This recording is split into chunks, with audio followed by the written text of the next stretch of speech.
आज आपण बोलूयात मुंबई इंडियन्स आणि प्लेइंग 11 काय असेल मुंबई इंडियन्सची. सोशल मीडियावरती, युट्यूबवरती प्रत्येक fan, x cricketer, x coach, काही युट्यूबर्स आपापल्या पसंतीची प्लेइंग 11 प्रत्येक रिस्पेक्टिव्ह टीमची सांगतात. मी काही टीम्स बघितल्या ज्या मुंबई इंडियन्सच्या फॅन्सनी बनवल्या होत्या प्लेइंग 11 साठी.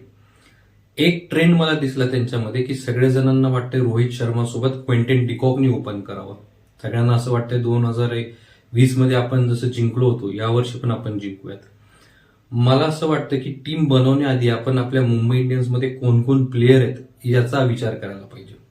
सुरुवात करूया त्याच्यामध्ये आहे कोण. 2 वर्ल्ड कप विनिंग कॅप्टन आहेत. रोहित शर्मा 2024चा T20 वर्ल्ड कपचा कॅप्टन होता. सूर्यकुमार यादव 2026चा T20 वर्ल्ड कप विनिंगचा कॅप्टन होता. सो आपल्याकडे 2 वर्ल्ड कप विनिंग कॅप्टन आहेत, सूर्यकुमार यादव, रोहित शर्मा.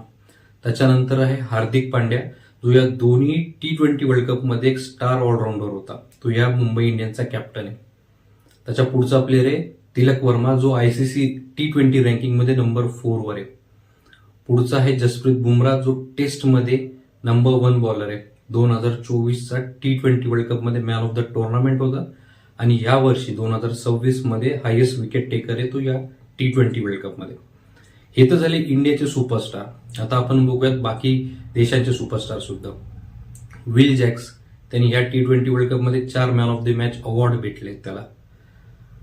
क्विंटन डिकॉक, रायन रिकल्टन, साऊथ आफ्रिकेचे ग्रेट बॅट्समन आहेत. मिचेल सॅटनर, न्यूझीलंडचा कॅप्टन आहे. ट्रेंट बोल्ट, न्यूझीलंडचा लेजेंडरी लेफ्ट आर्म पेसर. हे सगळे इंटरनॅशनल क्रिकेटचे सुपरस्टार आहेत जे मुंबई इंडियनमध्ये खेळणार आहेत. त्याच्यासोबत जे आणखीन काही प्लेयर आहेत जसं नमन धीर झाला, दीपक चहर झाला, शार्दुल ठाकूर झाला, हे पण टॅलेंटेड प्लेयर आहेत. जेव्हा हे सगळे टॅलेंटेड प्लेयर खेळतात तेव्हा कॅप्टनची आणि कोचची ही जबाबदारी असते की या सगळ्यांना सोबत घेऊन खेळायचं आणि सगळ्यांना सोबत एका डायरेक्शनमध्ये घेऊन जायचं.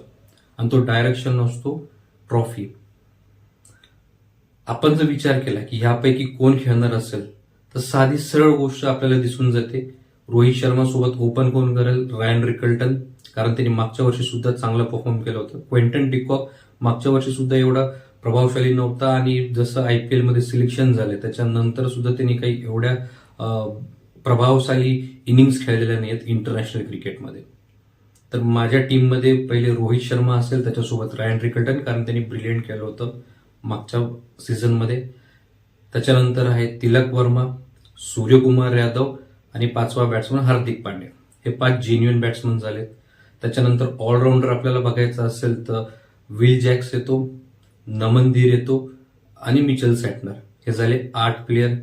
त्याच्यानंतर 3 फास्ट बॉलर इझी आहे, जसप्रीत बुमराह, ट्रेंट बोल्ट आणि दीपक चहर.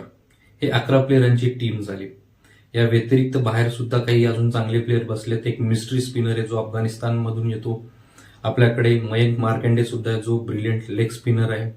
शार्दुल ठाकूर पण ओपनिंग आपण बघितलं, ओपनिंग काही मॅचेसमध्ये खेळताना तो दिसू शकतो, कारण मुंबई इंडियन्सचा एक सेट पॅरामीटर आहे की ते पहिले 2-3 मॅचेस जे आहेत ना एक्सपेरिमेंट करतात.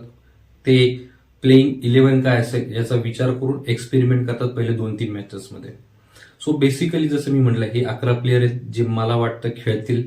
माझी फेवरेट टीम जी असेल प्लेइंग 11 मुंबई इंडियन्सची तीही असेल.